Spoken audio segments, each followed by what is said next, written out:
Do you ever find yourself inspired to animate? You sit down to draw your frames and you just lose all motivation. Or you start following a prompt or brief from a client and you find yourself stuck after just a few frames. This is usually because although you might have great ideas, without planning you won't be able to get them out of your head and onto the page reliably. In today's tutorial, we'll be exploring the basic workflow I use when animating to a prompt. To make things interesting, we'll be using the 1 hour animation challenge, which you can find on Twitter. Essentially, each week they release a word prompt and you have 60 minutes to animate something based on that prompt. They recommend 5 minutes looking at references and then 60 minutes to animate, but I'm going to challenge myself and explore workflow a little bit more deeply.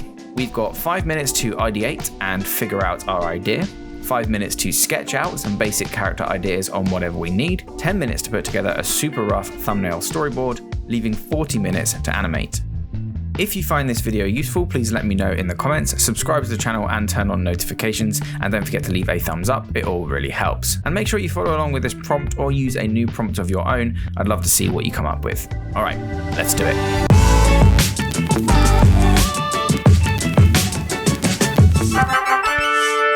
TipTut.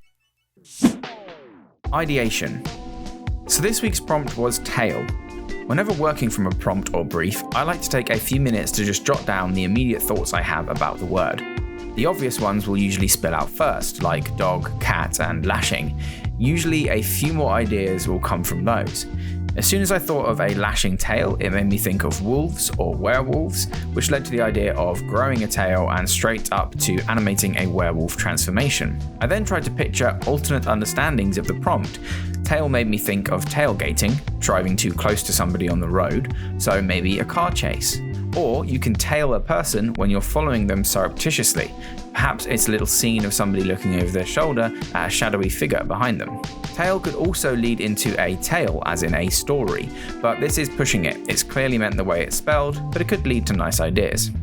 Anyway, I chose to go with the werewolf transformation as I had a funny idea about this werewolf transformation into a huge scary beast that then shrinks down into a tiny defenseless pup. So let's get those ideas down on paper.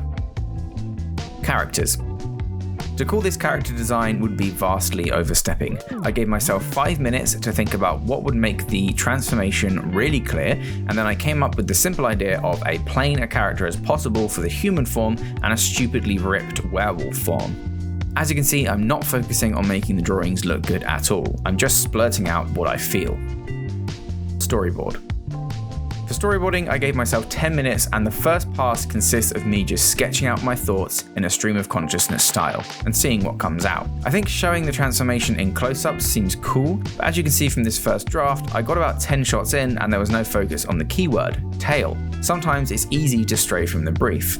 So this pass, whilst not good, did highlight what not to do. So I scrapped it and tried again. This time realizing I liked close-ups but wanted to focus on the prompt. So a quick shot of him falling to the ground and grimacing. Let's have the tail burst forth from his ripped trousers, then pan up the body as he rises to roar before morphing into a tiny pup. Perfect. The animation. With 40 minutes on the clock, there was no time for messing about, so I quickly tied down all my keyframes, basically drawing the storyboard a bit neater.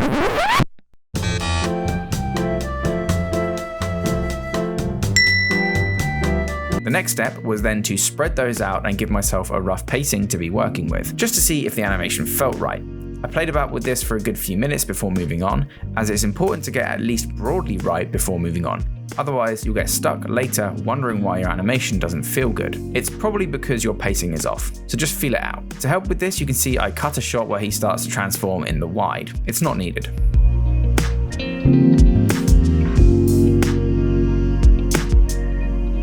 Once those were roughed out, I moved on to final animation. For this exercise, I wasn't focused on drawing beautiful work. It was more an exercise to see what's possible in a cramped time frame, so forgive me the rough artwork on this one. I started with direct in-between frames for each pose, again focusing on the energy and how each shot felt more than anything else. Doing this allowed me to blast through the frames and get something resembling a good animation in no time flat. Some general tips for this process.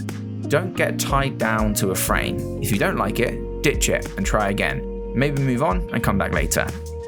You don't have to stick to the storyboard. If something feels good, then use it.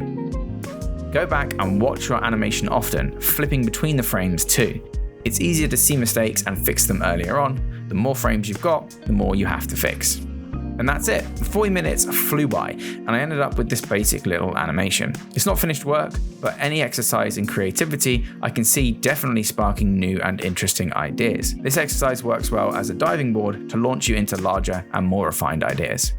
Let me know how you found this and whether you are following along in the comments below. And thank you very much, everybody, and I'll see you next time on TipTut.